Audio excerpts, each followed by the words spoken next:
feeling like fuck cops, let them get the buckshot. Dollar bill, I'ma show you where the buck stop. Hit them with the gun pal, I be going nuts now.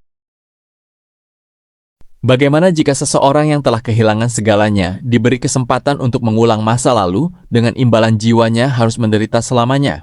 Kisah ini dimulai dari sebuah penjara bawah tanah yang gelap dan mengerikan. Di tempat itulah seorang pria bernama Yoen Sahyeon, putra sulung klan Pedang Luyang, disekap dalam kondisi yang benar-benar mengenaskan.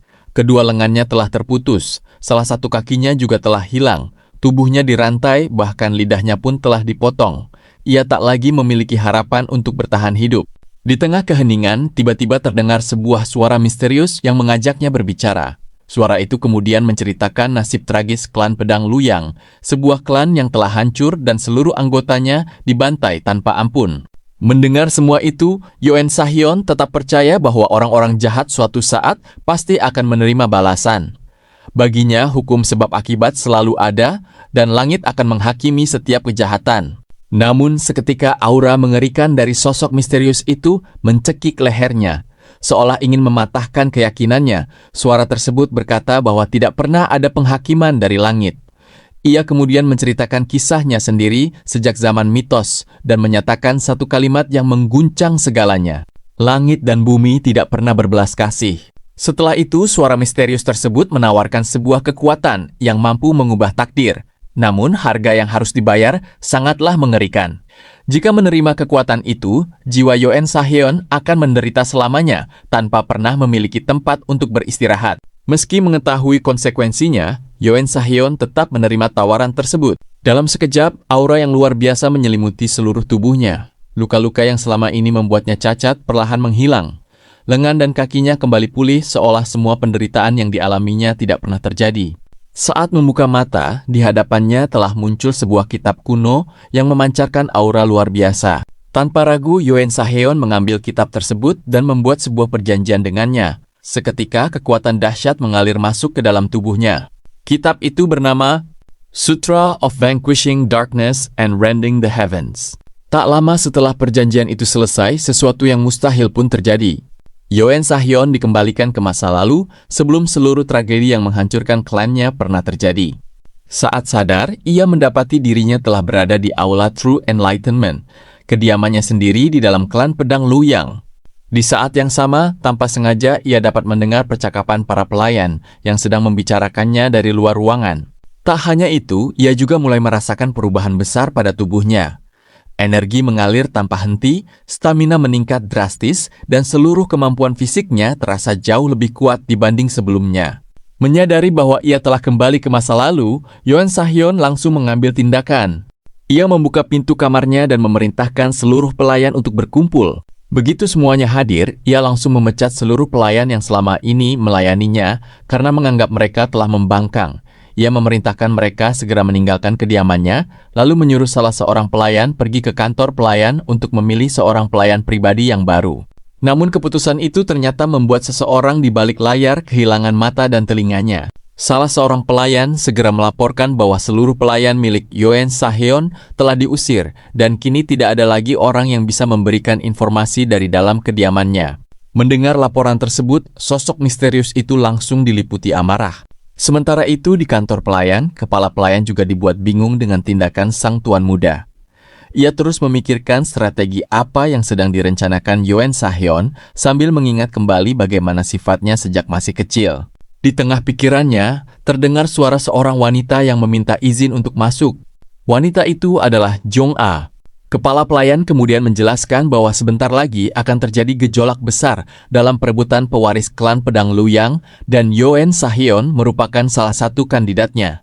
Karena itulah ia bertanya kepada Jong-a, "Apakah kau bersedia pergi ke Aula True Enlightenment?" Di dalam hatinya, kepala pelayan berharap Jong-a mampu melihat niat sebenarnya dari sang tuan muda. Keesokan harinya, Jong-a akhirnya tiba di depan gerbang Aula True Enlightenment. Ia langsung terpukau melihat kemegahan bangunan tersebut. Tanpa sadar, ia teringat pesan kepala pelayan. Jika kau ingin mengetahui seberapa kuat sebuah klan, lihatlah gerbang utamanya. Saat masih terpaku memandang gerbang itu, seorang penjaga menegurnya. Jong-a segera memperkenalkan diri dan menjelaskan bahwa ia diutus oleh kepala pelayan. Sebelum mempersilahkannya masuk, para penjaga memberikan sebuah peringatan. Apapun yang terjadi, ia hanya boleh melewati jalan setapak yang telah ditentukan dan tidak boleh mengambil jalur lain. Jong-a pun mengikuti petunjuk itu. Namun ketika memasuki kawasan aula, ia menyadari bahwa hutan di dalamnya sama sekali tidak normal. Dengan mata emas yang dimilikinya, ia dapat melihat bahwa seluruh hutan ternyata membentuk sebuah formasi raksasa. Dalam hati ia bergumam, "Seandainya bukan karena mata emas ini, aku tidak akan pernah mampu melihatnya." Tak lama kemudian, Yoen Sahyeon datang. Pada saat itulah, penglihatan Jong-a tiba-tiba berubah menjadi gelap gulita. Tak ada cahaya sedikit pun. Kesadarannya seolah terseret ke alam bawah sadar yang dipenuhi kegelapan tanpa batas. Dari segala arah, tangan-tangan misterius bermunculan dan terus menarik tubuhnya semakin dalam menuju kegelapan. Jong-a hanya mampu berteriak meminta pertolongan. Namun di saat genting itulah, sebuah tangan berhasil meraih dirinya. Yoen Sahyeon menarik Jong-a keluar dari kegelapan dan memeluknya. Sesaat kemudian, Jong-a kehilangan kesadaran. Ketika terbangun, ia telah berada di sebuah kamar yang asing.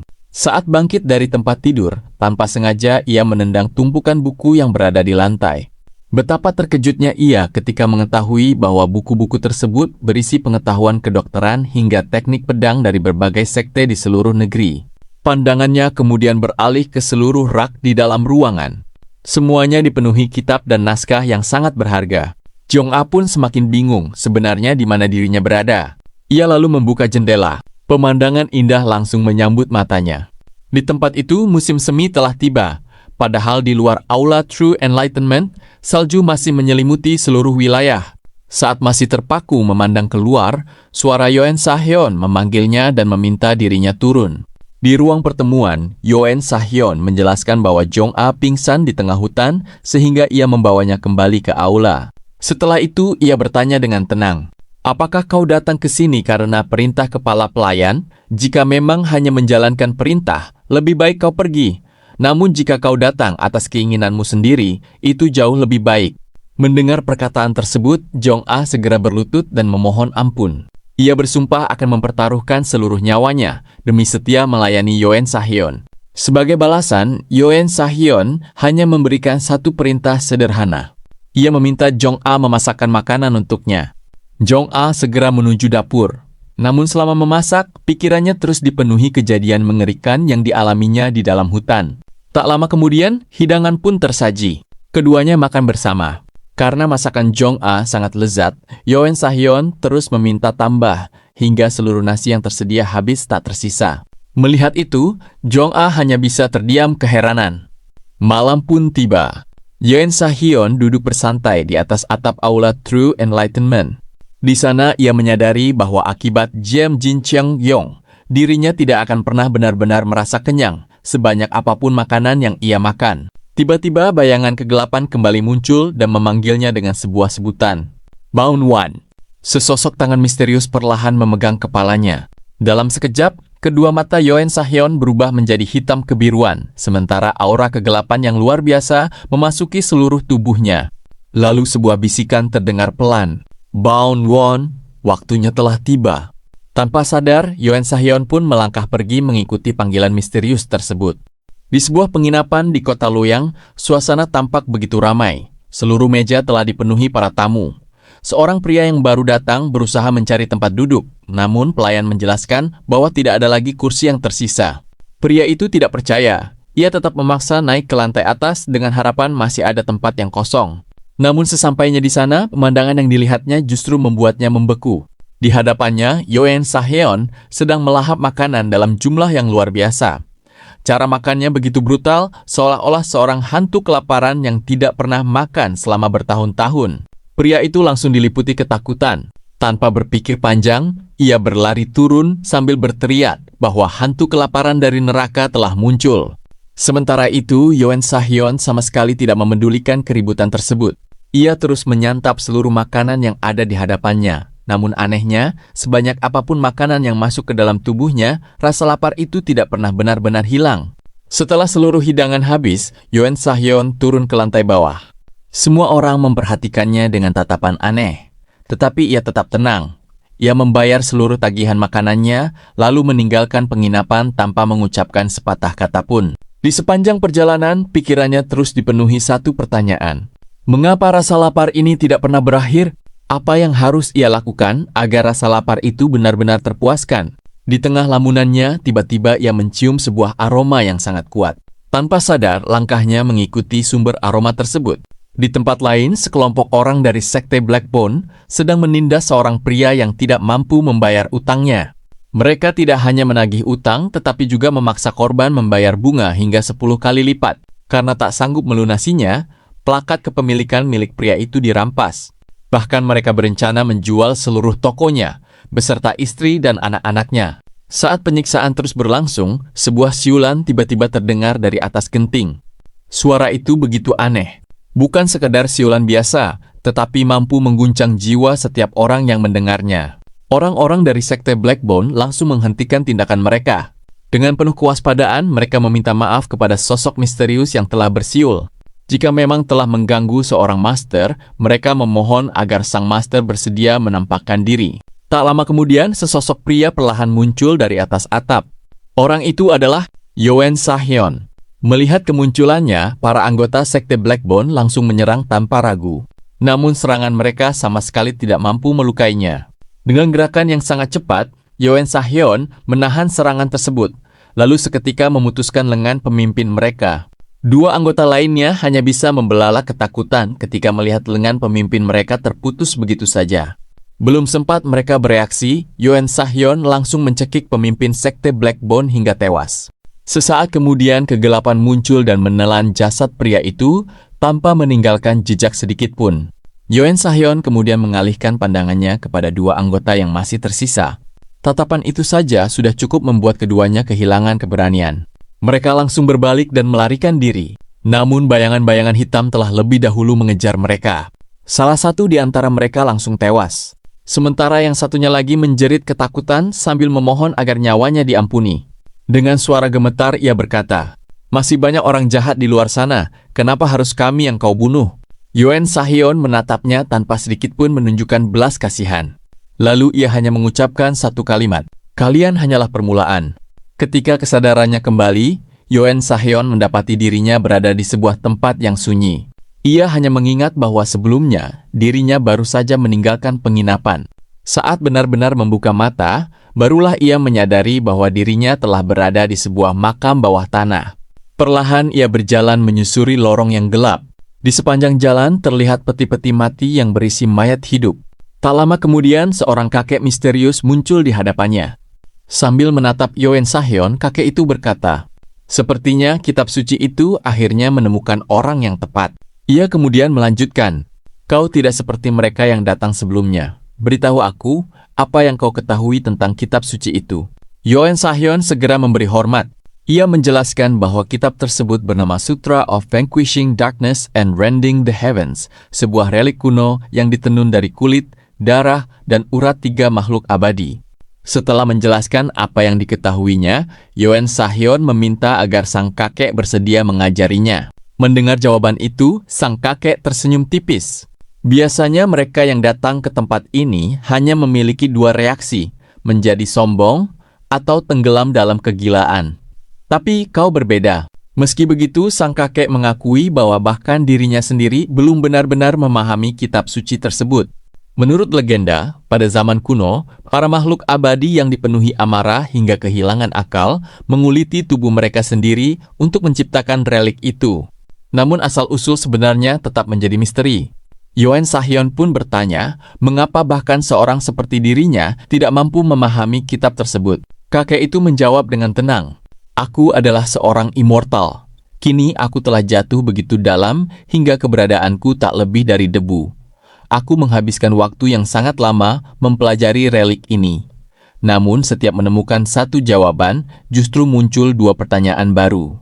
Begitu seterusnya, dan aku tidak pernah mampu berhenti." Ia kemudian menatap Yoen Sahyeon dengan penuh harapan. "Sudah banyak orang yang ditakdirkan mencoba menguasai relik ini, namun semuanya gagal. Tapi pada dirimu, aku melihat secercah harapan." Setelah itu, sang kakek menjelaskan bahwa Yoen Sahyeon telah berhasil menyelesaikan ritual inisiasi. Ritual itu adalah melahap orang-orang jahat. Semakin banyak orang jahat yang ia santap, semakin besar pula kekuatan kitab suci yang akan terbangun. Sementara tangan-tangan hitam yang selalu muncul adalah roh kegelapan milik kitab suci. Di dalam domain mereka, roh-roh itu akan membantu Yoen Sahyeon melahap setiap mangsanya. Sebelum menghilang, sang kakek mengucapkan kata-kata terakhir. Kita akan bertemu lagi nanti. Sampai hari itu tiba, selamat berburu. Sesaat kemudian, seluruh dinding di sekelilingnya mulai runtuh. Makam bawah tanah itu perlahan hancur. Keesokan paginya, Jong-a datang mengetuk pintu kamar Yoen Sahyeon sambil membawakan secangkir teh. Seperti biasa, ia membereskan buku dan berbagai kitab yang berserakan di dalam ruangan. Tak lama kemudian, saat hendak pergi ke dapur untuk memasak, Jong-a justru melihat sesuatu yang tak disangka. Yoen Sahyeon sedang memasak sendiri. Setelah makanan selesai disiapkan, mereka pun makan bersama. Di tengah suasana yang tenang, seorang penjaga gerbang Aula True Enlightenment datang membawa laporan. Seorang prajurit dari Samjeol yang mewakili keluarga utama telah datang dan ingin menemui tuan muda pertama. Mendengar laporan itu, Jong-a segera pergi untuk menemui utusan tersebut. Sementara itu, Yoen Sahyeon justru menegur penjaga gerbang yang berani masuk tanpa izin. Penjaga itu segera memohon maaf dan berjanji tidak akan mengulangi kesalahannya. Namun Yoen Sahyeon tetap memerintahkannya keluar dari aula. Setelah mengusir penjaga gerbang karena berani masuk tanpa izin, suasana di aula True Enlightenment kembali tenang. Namun di luar gerbang, keadaan justru semakin memanas. Utusan dari Samjeol tampak marah-marah karena terus dipaksa menunggu. Tak lama kemudian, Jong-a datang dan memberi salam dengan sopan. Tanpa basa-basi, utusan itu meminta agar segera diantar menemui tuan muda pertama, Yoen Sahyeon. Namun Jong-a dengan tegas menolak. Ia menjelaskan bahwa tuan mudanya tidak ingin menemui siapapun, lalu mempersilahkan utusan itu untuk pergi. Penolakan tersebut membuat sang utusan murka. Ia langsung menyerang Jong-a. Beruntung sebelum serangan itu mengenai sasarannya, penjaga gerbang segera datang dan menangkisnya. Penjaga gerbang kemudian memperingatkan utusan tersebut agar segera meninggalkan tempat itu. Menyadari bahwa situasi tidak menguntungkan, utusan itu mengurungkan niatnya untuk bertarung. Sebagai gantinya, ia meminta Jong-a ikut bersamanya untuk menemui tuan muda ketiga. Namun Jong-a tetap menolak. Mendengar jawaban itu, sang utusan semakin marah dan mengancam akan melaporkan semua kejadian ini kepada tuan muda ketiga. Tak lama setelah utusan itu pergi, seorang tamu lain datang. Kali ini, kepala pelayan dari kediaman tuan muda kedua. Ia juga bermaksud menemui Yoen Sahyeon. Namun jawaban Jong-a tetap sama. Tuan muda pertama tidak ingin menemui siapapun. Karena permintaannya ditolak, kepala pelayan itu hanya menitipkan sepucuk surat yang menurutnya harus segera disampaikan kepada Yoen Sahyeon. Setelah tamu itu pergi, Jong-a bersama penjaga gerbang segera kembali ke dalam aula dan menyerahkan surat tersebut. Namun sesuatu yang tidak mereka duga justru terjadi. Begitu menerima surat itu, Yoen Sahyeon langsung membakarnya tanpa membaca isinya sedikit pun. Jong-a hanya bisa terdiam. Dengan penuh kebingungan, ia bertanya, "Tuan muda, mengapa Anda tidak membacanya terlebih dahulu?" Yoen Sahyeon menjawab dengan tenang. Jika memang benar-benar penting, dia bisa datang sendiri. Setelah itu, keduanya kembali duduk menikmati teh seperti tidak terjadi apa-apa. Di tengah suasana yang hening, Jong-a tiba-tiba menyadari sesuatu. Setiap kali makan ataupun minum, Yoen Sahyeon selalu menunggu dirinya lebih dahulu mencicipinya. Baru setelah itu, ia akan menyentuh makanan maupun minuman tersebut. Saat itulah Jong-a memahami alasannya. Yoen Sahyeon sama sekali belum mempercayainya. Ia selalu waspada kalau makanan dan minuman itu telah diracuni. Menyadari hal tersebut, Jong-a segera meminta maaf. Ia mengaku telah lancang menolak seluruh tamu atas nama tuan muda pertama karena mengira itulah keinginannya. Atas kesalahan itu, ia kembali bersumpah akan setia melayani Yoen Sahyeon. Mendengar perkataan itu, Yoen Sahyeon akhirnya menceritakan sebuah kenyataan yang selama ini ia sembunyikan. Ayahnya sebenarnya bukan sedang sakit, melainkan koma akibat diracun. Sejak masih kecil, sudah terlalu banyak orang yang berusaha menghabisi nyawanya. Karena itulah, ia selalu menyiapkan makanan dan minumannya sendiri. Mendengar kisah tersebut, Jong-a semakin memahami kehidupan tuannya. Dengan penuh keyakinan, ia kembali berjanji akan tetap setia melayani Yoen Sahyeon apapun yang terjadi. Sesaat kemudian, Yoen Sahyeon menyuruh Jong-a membaca halaman terakhir dari surat yang tadi telah dibakarnya. Saat membaca bagian terakhir surat itu, wajah Jong-a langsung berubah pucat. Ia tidak mampu menyembunyikan kesedihannya. Orang yang selama ini ia anggap seperti ayah sendiri, ternyata diam-diam menyarankan agar dirinya diperlakukan seperti seekor hewan atau bahkan dibunuh secara diam-diam. Setelah melihat reaksi Jong-a, Yoon Sahyeon kembali mengajukan satu pertanyaan. Setelah mengetahui semua itu, apakah kau masih ingin menjadi pelayanku? Tanpa ragu sedikit pun, Jong-a menjawab, aku hanya akan melayani tuanku dengan segenap jiwa, hanya Anda, tuan muda pertama. Mendengar jawaban tersebut, Yoon Sahyeon akhirnya merasa puas. Sambil menikmati teh, Jong-a kemudian menceritakan kisah hidupnya. Dahulu ayahnya menjalankan sebuah serikat dagang. Namun ketika usahanya mengalami kesulitan, sang ayah terpaksa meminjam uang kepada para rentenir. Sayangnya, utang itu justru semakin menumpuk. Hingga akhirnya, Jong-a dan kakaknya dijual kepada keluarga yang berbeda. Meski begitu, Jong-a mengungkapkan bahwa kakaknya kini telah menetap di kota Luoyang dan bekerja sebagai seorang pialang, informasi yang cukup disegani. Mendengar cerita tersebut, Yoon Sahyeon mengajaknya bertemu sang kakak keesokan harinya agar mereka bisa berbincang sepuasnya. Ajakan itu membuat Jong-a sangat bahagia. Keesokan harinya, Jong-a telah bersiap untuk berangkat. Namun saat melihat pakaian yang dikenakannya, Yoon Sahyeon merasa penampilannya kurang layak. Ia segera memanggil penjaga gerbang. Dengan nada tegas, ia memerintahkan penjaga itu pergi ke kediaman dalam dan membawa pakaian luar wanita dengan kualitas terbaik. Meski tampak enggan, penjaga gerbang tetap menjalankan perintah tersebut secepat mungkin.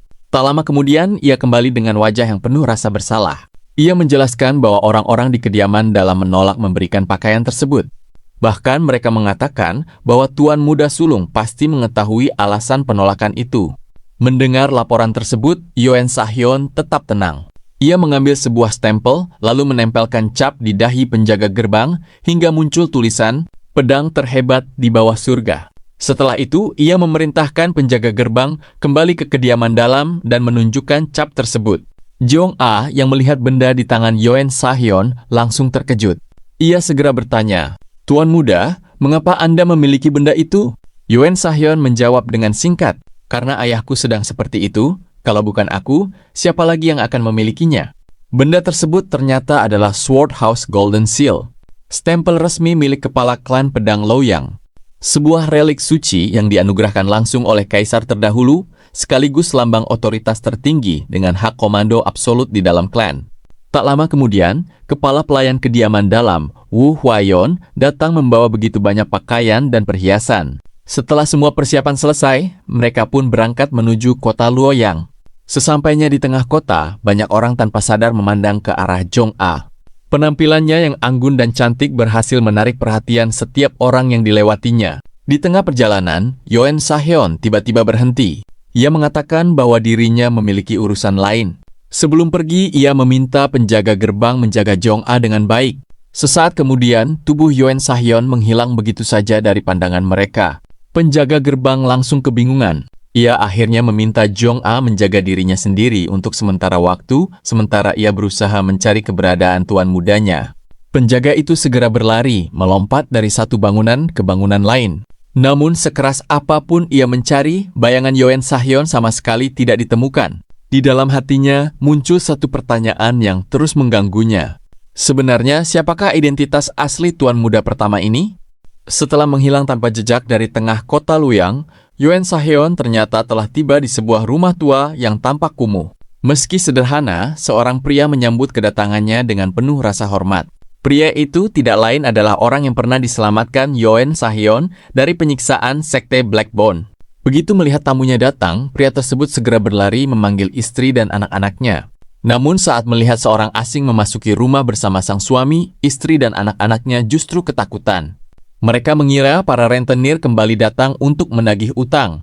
Dengan gemetar mereka memohon agar diberi sedikit waktu lagi sebelum seluruh utang itu dibayar. Melihat kesalahpahaman tersebut, sang pria segera menjelaskan bahwa tamu yang datang bukanlah musuh. Justru dialah orang yang telah menyelamatkan nyawanya. Setelah suasana kembali tenang, ia mengundang Yoon Sahyeon untuk minum teh. Di sela perbincangan, pria itu menceritakan bagaimana dirinya terjebak dalam jeratan rentenir sekte Blackbone. Ia menjelaskan bahwa organisasi itu dipimpin oleh seorang wanita bernama Gumju, putri dari Gumjil. Mereka menguasai jaringan perjudian dan rentenir yang sangat besar di kota Luoyang. Merasa telah diselamatkan, pria itu bertanya apa yang bisa ia lakukan untuk membalas budi Yoen Sahyeon. Namun Yoen Sahyeon tidak meminta apapun. Saat hendak pergi, pandangannya justru tertuju pada sebuah topeng yang tampak belum selesai dibuat. Tanpa ragu, ia mengambil topeng tersebut. Pria itu buru-buru menjelaskan bahwa topeng itu hanyalah karya gagal peninggalan mendiang ayahnya yang telah kehilangan kewarasannya. Mendengar penjelasan itu, Yoen Sahyeon bertanya, "Bagaimana ayahmu bisa menjadi seperti itu?" Pria tersebut pun mulai menceritakan masa lalunya. Dahulu, ia memiliki seorang kakak yang sangat berbakat. Namun sang kakak dijebak dengan tuduhan palsu hingga dipenjara. Ayah kami adalah seorang pengrajin topeng terkenal yang memiliki hubungan dengan Inspektur Luoyang. Dengan harapan dapat menyelamatkan putranya, sang ayah menemui inspektur tersebut. Namun sebagai syarat, ia diminta memberikan suap dalam jumlah yang sangat besar. Karena tidak memiliki uang, sang ayah terpaksa meminjam kepada rentenir dari sekte Blackbone. Sayangnya, semua pengorbanan itu sia-sia. Yang kembali ke rumah hanyalah jasad sang kakak yang telah terbujur kaku. Bahkan ia mendengar bahwa orang yang mengeksekusi kakaknya adalah inspektur itu sendiri. Namun ternyata masih ada kisah lain di balik tragedi tersebut. Para pejabat ternyata pernah saling bertaruh untuk membandingkan barang paling berharga yang mereka miliki. Salah satu dari mereka menyerahkan mahakarya buatan ayah pria itu. Pejabat yang kalah merasa dipermalukan. Karena tidak bisa menghukum sang pengrajin secara langsung, ia justru menjebak putranya hingga dipenjara. Sejak saat itu, sang ayah terus mendatangi kantor pemerintahan untuk menuntut keadilan. Namun yang diterimanya hanyalah siksaan. Ia dipukuli, difitnah telah mencemarkan nama baik pejabat, lalu kedua tangannya dihancurkan agar tidak pernah bisa membuat topeng lagi. Sejak hari itu, sang ayah mengurung diri di dalam kamar hingga mengembuskan napas terakhirnya. Mendengar kisah tersebut, Yoen Sahyeon kembali mengangkat topeng itu. Lalu ia bertanya, "Apakah kau mengetahui makna sebenarnya dari topeng ini?" Pria itu hanya mampu menundukkan kepala dan memohon agar diberi penjelasan. Dengan tenang, Yoen Sahyeon berkata bahwa topeng tersebut bukan dibuat dengan kedua tangan. Setelah tangannya dihancurkan, sang ayah menggunakan kedua kakinya untuk terus mengukir. Meski kakinya terus terluka dan dipenuhi darah, ia tidak pernah berhenti. Kebencian, kemarahan, dan penderitaan membuatnya tetap bertahan hingga topeng itu selesai. Dan tepat setelah mahakarya itu tercipta, ia mengembuskan napas terakhirnya. Karena itulah topeng tersebut telah berubah menjadi sebuah benda terkutuk. Setelah mendengar kenyataan itu, pria beserta keluarganya akhirnya dapat pergi dengan tenang. Sementara Yoen Sahyeon memandangi topeng tersebut. Kini ia memahami satu hal. Sang pengrajin sengaja tidak membuat lubang pada bagian mata. Karena baginya, dunia ini terlalu buruk untuk dipandang dengan mata yang terbuka. Di sebuah rumah yang terletak di gang belakang kota Luoyang, seorang pria bertubuh besar sedang menato lengannya. Setiap tato di tubuhnya menjadi bukti bahwa ia pernah menghabisi nyawa seseorang. Saat sedang berbincang santai, sekelompok orang tiba-tiba menerobos masuk dari atas atap. Mereka datang dengan satu tujuan, membunuh pria bertato itu. Pertarungan pun tidak dapat dihindari. Namun seluruh penyerang berhasil dikalahkan dengan mudah. Tak seorang pun mampu menandingi kekuatannya. Setelah pertarungan usai, adiknya datang membawa sebuah kabar. Ia mengatakan bahwa toko yang identitas pemiliknya pernah mereka rebut, kini kembali beroperasi. Pria bertato itu langsung bertanya, apakah pemiliknya yang mengelolanya lagi? Sang adik menggeleng. Menurut informasi yang diperolehnya, tempat itu kini dijaga oleh seorang pemuda yang tampak seperti pelajar. Merasa tidak terima karena toko yang telah disita kini kembali dibuka, keduanya segera menuju tempat tersebut. Sesampainya di sana, mereka melihat seorang pemuda sedang memahat patung Buddha dari kayu. Pemuda itu adalah Yoen Sahyeon. Melihat penampilannya yang tenang, mereka langsung meremehkannya. Tanpa basa-basi, mereka bertanya kemana perginya pemilik toko. Namun bukannya menjawab, Yoen Sahyeon justru bertanya balik, apakah kalian mengetahui wajah Avalokitesvara? Pertanyaan itu membuat keduanya terdiam. Tanpa menunggu jawaban, Yoen Sahyeon langsung berjalan memasuki toko. Merasa dipermainkan, mereka segera mengejar dan masuk ke dalam. Namun setelah berada di dalam toko, keduanya dibuat kebingungan. Padahal sebelumnya mereka telah menghancurkan tempat itu dan membawa seluruh barang berharganya. Tetapi kini semuanya kembali rapi seolah tidak pernah terjadi apa-apa. Mereka bahkan mulai bertanya-tanya apakah tempat ini dipenuhi ilmu sihir. Saat salah satu dari mereka membuka pintu sebuah ruangan, pemandangan mengerikan langsung menyambutnya. Aura gelap memenuhi seluruh ruangan. Belum sempat melangkah mundur, kedua kakinya perlahan tenggelam ke dalam lantai yang berubah menjadi lautan kegelapan. Dari dalam kegelapan itu muncul puluhan tangan hitam yang langsung mencekik lehernya. Tubuhnya terus ditarik semakin dalam. Mendengar jeritan sang kakak, adiknya segera berlari untuk menolong. Namun nasibnya tidak berbeda. Kakinya juga ditangkap oleh tangan-tangan hitam hingga tubuhnya terjatuh. Dalam sekejap, keduanya diseret ke dalam kegelapan dan dilahap tanpa meninggalkan jejak. Sementara itu, Yoon Sa-heon tetap mengukir patung Buddha dengan tenang. Di dalam hatinya, ia telah mengambil sebuah keputusan.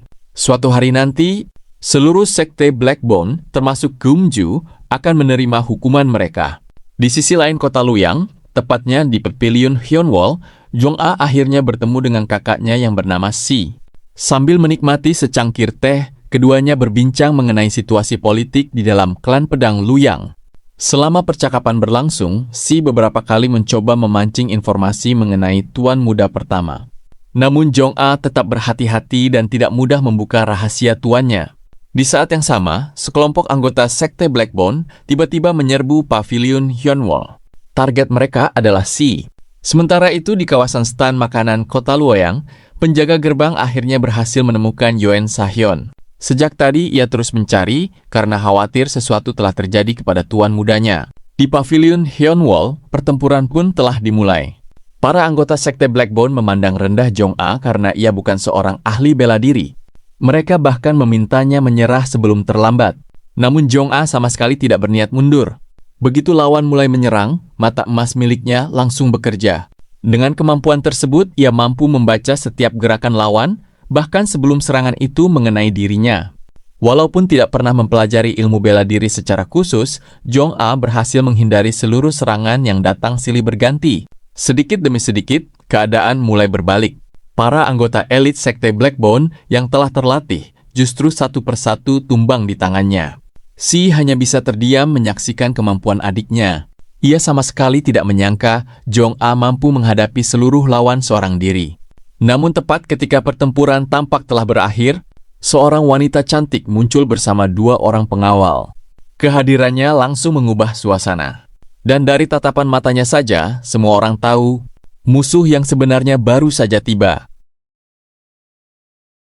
Bagaimana kelanjutan ceritanya? Kita akan lanjutkan di part berikutnya. Jangan lupa like, komen, dan subscribe Komik Timur agar tidak ketinggalan alur cerita selanjutnya. Sampai jumpa di video berikutnya.